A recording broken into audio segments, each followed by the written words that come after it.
ఈరోజు మనం 9 నోటీసులు చేత్తో రాయకుండా ఎలా జనరేట్ చేయాలో తెలుసుకుందాం. ముందుగా మనం చేయవలసింది ఏంటంటే, ఇలా ఇక్కడ చూపించినటువంటిగా ఎక్సెల్ షీట్ అనేది ఒకటి రెడీ చేసుకోవాలి. ఇందులో ఏముంటాయంటే, ముందుగా వరుస సంఖ్య అనే ఒక కాలం ఉంటుంది, తర్వాత పేరు అనే ఇంకో కాలం ఉంటుంది, ఆ తర్వాత తండ్రి పేరు ఉంటుంది, ఆ తర్వాత ఎల్పిఎం నంబర్ ఉంటుంది, ఆ తర్వాత ఎక్స్టెంట్, తర్వాత సర్వే నంబర్, విస్తీర్ణం. ఇలా చాలా కాలమ్స్ మనం ఇచ్చాం. ఎందుకు ఇచ్చాము అని అంటే, ఒకే ఎల్పిఎంకి 4 నుంచి 5 సర్వే నంబర్ల దాకా అంతకంటే ఎక్కువ కూడా వచ్చేదానికి అవకాశం ఉంది కాబట్టి ఇలా ఇచ్చాం. కానీ మనకు ఒక నోటీస్లో 5 సర్వే నంబర్ల నుండి 6 మాత్రమే రాయగలం. ఇంకోటి కావాలి అని అంటే మనం ఇంకో పేపర్లో రాయవలసిందే. అదేవిధంగా ఇక్కడ మనం జనరేట్ చేసేదానికి కూడా ఆ విధంగా సెట్ చేసాం. అయితే ఇప్పుడు వర్డ్ ఫార్మాట్లో ఫామ్ 42 కావాలి. అది కూడా ఇక్కడ ఉంది. మీకు కావాలంటే యూట్యూబ్లో మన ఛానల్లో కింద లింక్ పెడతాము. ఆ లింక్ ద్వారా టెలిగ్రామ్లోకి వెళ్ళి డౌన్లోడ్ చేసుకోవచ్చు. ఇక్కడ ముందుగా మనం చేయాల్సింది అంటే, మెయిలింగ్స్ అనే ఆప్షన్లోకి వెళ్ళి సెలెక్ట్ రిసిపియెంట్స్, యూజ్ ఎగ్జిస్టింగ్ లిస్ట్. ఇక్కడ మన ఫైల్ ఎక్కడ ఉందంటే, అందాక ఓపెన్ చేసిన ఎక్సెల్ షీట్ ఎక్కడ ఉందో దాన్ని క్లిక్ చేసి ఓపెన్ చేస్తాం. చేసిన తర్వాత షీట్ సెలెక్ట్ చేయమంటుంది. మన షీట్ ఎక్కడ ఉందో ఆ షీట్ సెలెక్ట్ చేస్తాం. ఇది అయిపోయిన తర్వాత మనకు కొంచెం సేపు లోడ్ అవుతుంది. It's based on data. మన డేటా ఎక్కువ ఉంటే కొంచెం ఎక్కువ టైం తీసుకుంటుంది. ఆ తర్వాత శ్రీమతి పక్కన మనం ఏం చేస్తామంటే, సెలెక్ట్ చేసుకొని అక్కడ ఇన్సర్ట్ మెర్జ్ ఫీల్డ్ అనే ఆప్షన్ ఒకటి ఉంటుంది. అందులోకి వెళ్ళి మనకు పేరు అని ఎక్సెల్లో ఎక్కడైతే ఉందో ఆ డేటా అంతా కూడా ఇక్కడ ఇన్సర్ట్ మెర్జ్ ఫీల్డ్లోకి వచ్చేస్తుంది. అందులోకి వెళ్ళి పేరుని సెలెక్ట్ చేసుకుంటాం. ఒకసారి జాగ్రత్తగా చూడండి. పేరు అని మనం ఎక్సెల్ షీట్లో ఏదైతే కాలమ్స్ ఉన్నాయో అవి ఇక్కడ వస్తాయి. తర్వాత తండ్రి పేరు దగ్గరికి వెళ్ళి తండ్రి పేరు దగ్గర సెలెక్ట్ చేసుకుంటాం. ఆ తర్వాత గ్రామము, మండలం, జిల్లా ఉంటుంది. ఇది బ్లాంక్ ఇచ్చాను, ఎందుకంటే మీది ఏదైతే గ్రామమో అది మీరు ఎంటర్ చేసుకోవాల్సి ఉంటుంది. తర్వాత తహసీల్దార్ అనే పక్కన మీ మండలం పేరు.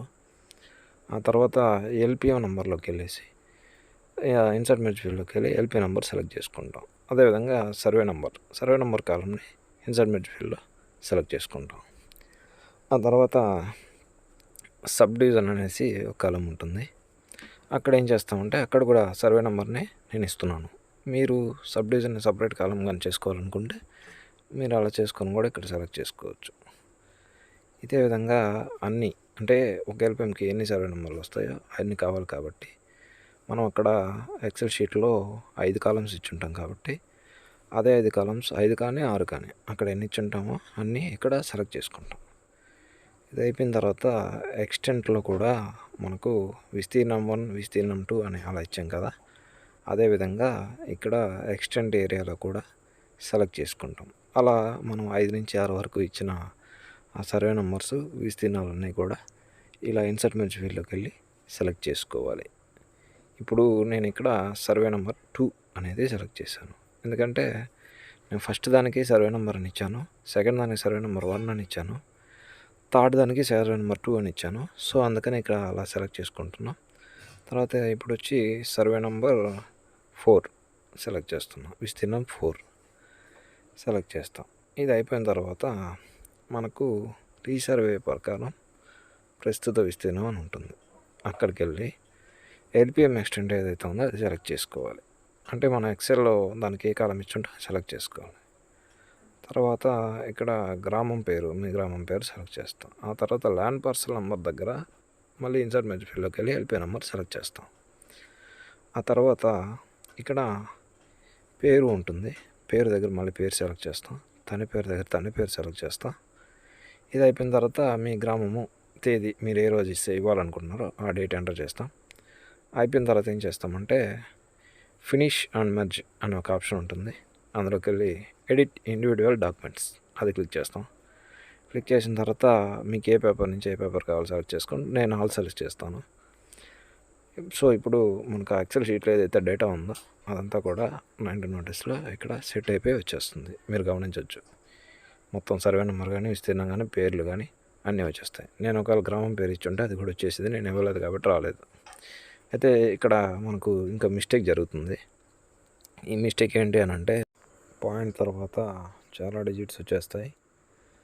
మనకి ఎక్స్టెంట్ అనేది 2 డిజిట్సే ఉండాలి కాబట్టి దానికి మనం ఇక్కడ ఫార్ములా ఒకటి అప్లై చేస్తాం.